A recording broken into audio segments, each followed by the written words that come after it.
Types of adsorption. Adsorption are of two types, physical adsorption and chemical adsorption. We are already discussed about physical adsorption.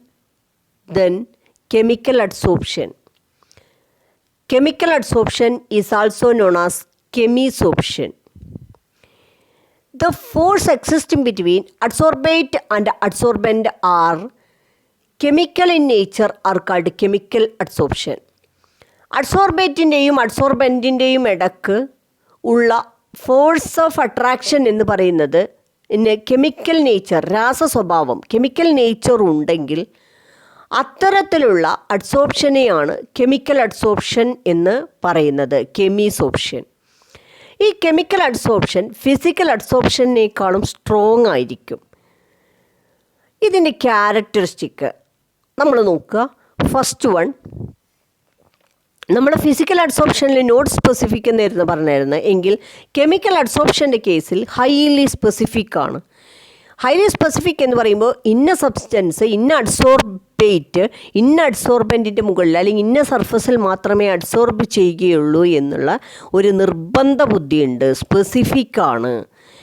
ഇനി next second characteristic ഇറിവേഴ്സിബിളാണ്. ഒരിക്കൽ adsorb ചെയ്ത് കഴിഞ്ഞാൽ പിന്നെ അത് തിരിച്ചു വരാനുള്ള ടെൻഡൻസി കുറവാണ്.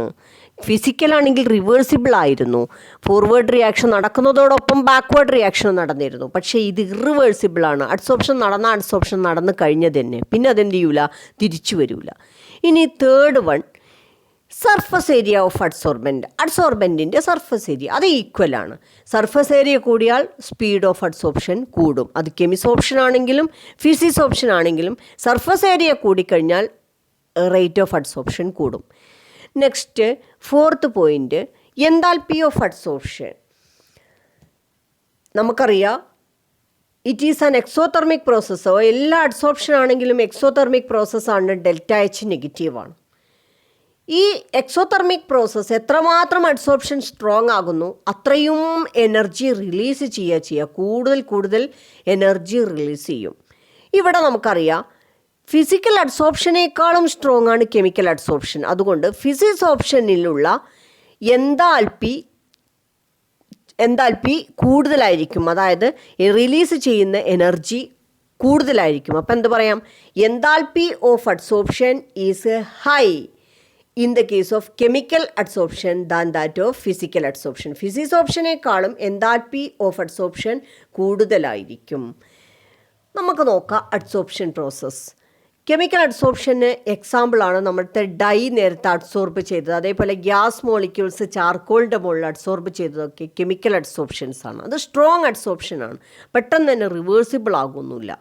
അതുകൊണ്ടാണ് ഞാൻ പറഞ്ഞത് പെട്രോളിയം പ്രോഡക്ട്സൊക്കെ വാട്ടർ ബോഡിയിലേക്ക് മറിഞ്ഞു കഴിഞ്ഞാൽ അവിടെ ചാർക്കോൾ കൊണ്ടുപോയിടുന്നത് അവിടെ സ്ട്രോങ് അഡ്സോർപ്ഷനാണ്, കെമിക്കൽ അഡ്സോർപ്ഷനാണ് നടക്കുന്നത്. ഇവിടെ ഏതാ reaction, gas plus solid, chemical adsorption നടക്കുക, സോളിഡ് പ്രോസസ്സ് റിവേഴ്സിബിളൊക്കെ തന്നെയാണ്. ഇനി എന്താ എങ്ങനെ ഉണ്ടാവുക, റിയാക്ഷൻ നടന്ന് പുതിയ പ്രോഡക്റ്റ് ഉണ്ടാവുന്നുണ്ടോ? ഇല്ല. സോളിഡ് ഗ്യാസ് ഇങ്ങനെ അഡ്സോർബ് ചെയ്ത് നിൽക്കേ ചെയ്യുന്നുള്ളൂ, അവിടെ പുതിയ പ്രോഡക്റ്റ് ഒന്നും ഫോം ചെയ്യുന്നില്ല. കൂട്ടത്തിൽ എന്ത് റിലീസ് ചെയ്യും, ഹീറ്റ് എനർജി റിലീസ് ചെയ്യും. ഇങ്ങനെ ഈ പ്രോസസ്സ് ഒരു ഇക്വിലിബ്രിയം പ്രോസസ്സാണ്. ഈ ഇക്വിലിബ്രിയം പ്രോസസ്സ് നമ്മൾ ലെ ഷാറ്റ്ലിയർ പ്രിൻസിപ്പിൾ വെച്ചിട്ടാണ് ഫോർവേഡ് റിയാക്ഷനോ ബാക്ക്വേർഡ് റിയാക്ഷനാണ് നടക്കുന്നതെന്ന് തീരുമാനിക്കുക. എന്താ ലെ ഷാറ്റ്ലിയർസ് പ്രിൻസിപ്പിൾ അന്ന് നമ്മൾ പഠിച്ചിട്ടുണ്ട്.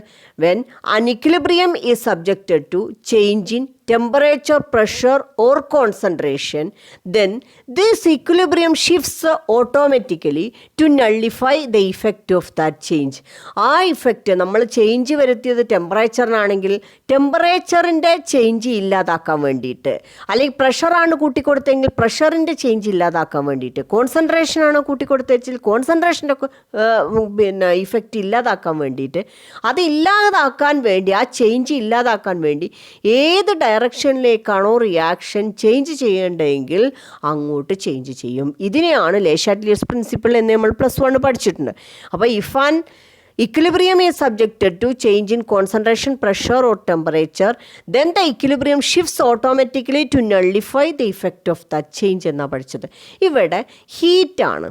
ഹീറ്റ് എനർജി ഇവിടെ എക്സോതെർമിക് പ്രോസസ്സാണ്, ഹീറ്റ് എനർജി റിലീസ് ചെയ്യുന്ന പ്രോസസ്സാണ്. നമ്മൾ ഇവിടേക്ക് വീണ്ടും ഹീറ്റ് എനർജി അങ്ങോട്ട് കൊടുത്തുവരിക്കുക. എക്സോതെർമിക് പ്രോസസ്സാണ്, ഇവർക്ക് എന്ത് വേണ്ട, ഹീറ്റ് എനർജി വേണ്ടാത്ത പ്രോസസ്സാണ്. വീണ്ടും വീണ്ടും ഹീറ്റ് എനർജി നമ്മൾ സപ്ലൈ ചെയ്യുകയാണെങ്കിൽ അഡ്സോർപ്ഷൻ നടക്കുന്നതിന് പകരം ഡിസോർപ്ഷനാണ് നടക്കുക, ബാക്ക്വേർഡ് റിയാക്ഷൻ നടക്കും. അപ്പോൾ ഇതാണ് ഇവിടെ ഉള്ള ക്യാരക്ടറിസ്റ്റിക്സ് ഓഫ് കെമിസോർപ്ഷൻ എന്ന് പറയുന്നത്.